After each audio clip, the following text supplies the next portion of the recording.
Welcome to the Lyons Share, the podcast where family, faith, football, finance, and fun come together.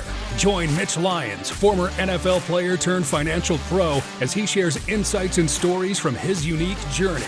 From navigating the financial playbook to celebrating life's touchdowns, this podcast is all about living a balanced and fulfilling life. So buckle up your chin strap, say your prayers, and let's dive into the game plan for a prosperous future both on and off the field.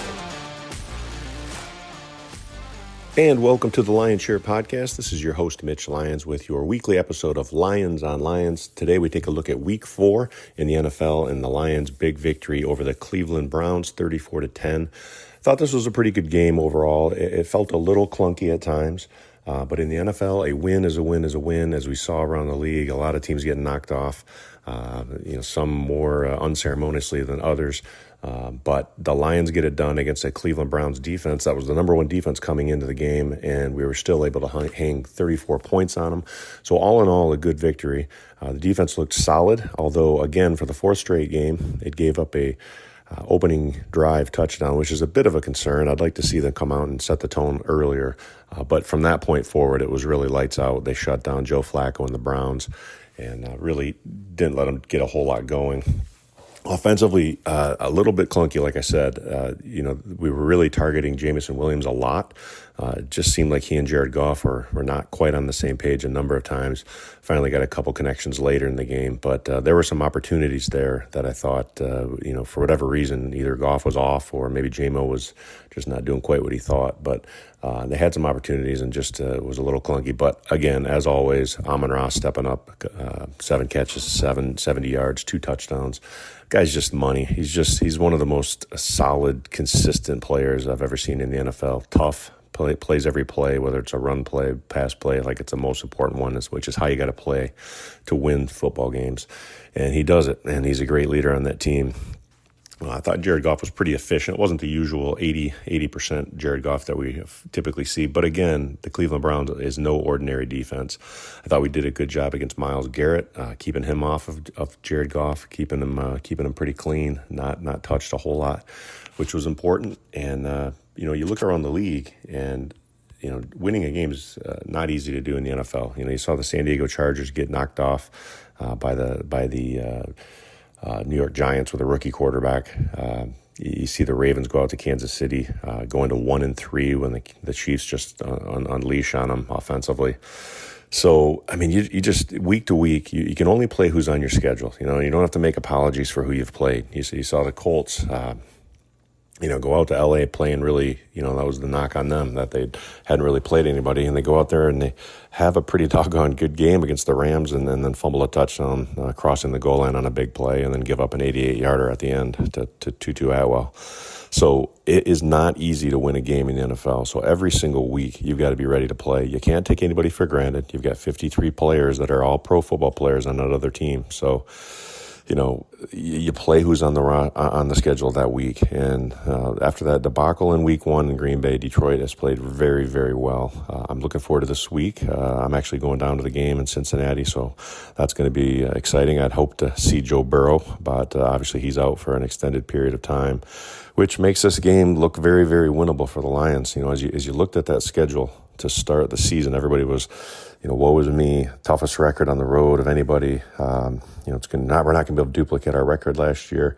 And I agreed. It did look tough on paper, but I said, listen, it's not going to be as tough as it looks now. Not everybody's going to be in the same spot as they are on paper in July. So, and that's what you're seeing with the Bengals. So when you lose your top line quarterback, it's in a completely different look. So very winnable game going down to Cincinnati. Obviously can't take them for granted. They play again tonight, Monday night. So that'll be good to be able to watch them, see what they do. Obviously they'll have a short week turning around from a Monday night game to play Detroit.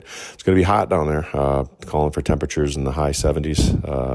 So that'll be nice. Have some good weather. No rain forecasted at this point. So offense should be able to grip and rip, and hopefully defense can create pressure on Browning and be able to, keep playing well and hopefully not give up a touchdown that first drive. So all in all, the Lions got a little help around the league. Obviously, the Bears pulled out a victory against the Raiders, but Cowboys tying the Packers last night was helpful. So the Lions sit alone in the NFC North. After losing to the Packers week 1, they now have a half-game lead over them. So that's good. That might end up being a really big tie when it comes down to it. The Cowboys had their chances to knock them off, but I don't think the Packers are real satisfied coming out of the Big D with a tie. So, but again, on to the next week. It's you've played roughly a quarter of the season now, and back when I played, it was a 16-game season, so 4 games was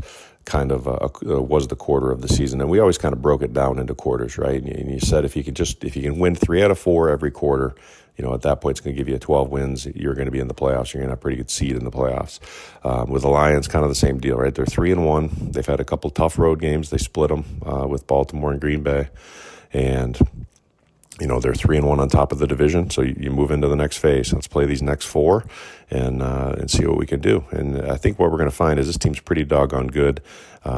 One concern I have, obviously both starting cornerbacks going down with injuries yesterday, which you hate to see. Lord knows we had a big enough dose of injuries last year, and to see Reed and totally drawing a blank, Terrion Arnold, both go down with injuries. Looks like Reed's is a hammy. That didn't look good. So I'm guessing he's going to be out an extended period of time. Not sure on Terrion. Looked like a shoulder. You never really know what you're going to have there. So, but next man up, you're going to have to overcome those. I just hope they're not, season ending of any sort. And hopefully these guys can get healed up, get back.